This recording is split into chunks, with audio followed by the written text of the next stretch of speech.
শুভ সকাল বন্ধুরা। দেখো, সূর্যের প্রথম কিরণ আকাশে ছড়িয়ে পড়েছে, আকাশ লাল হয়ে উঠেছে। সকাল 6টার সময় ছিল এই দৃশ্য। সূর্যোদয় হলো প্রতিদিনের নতুন শুরুর প্রতীক।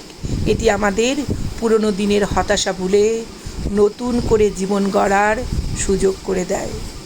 ভোরের সূর্য যখন ওঠে তখন আকাশ লালচে আভা ধারণ করে, যা দেখতে অত্যন্ত মনোরম।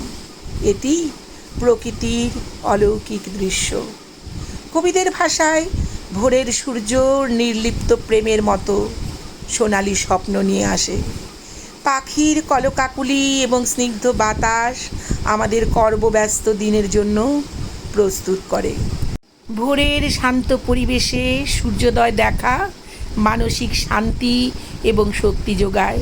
এই সময় ধ্যান বা নিজের সঙ্গে সময় কাটানোর আদর্শ সময়। 10 মিনিট পরেই সূর্যদেব মেঘের আড়ালে। টাটা, তোমরা ভালো থেকো, সুস্থ থেকো।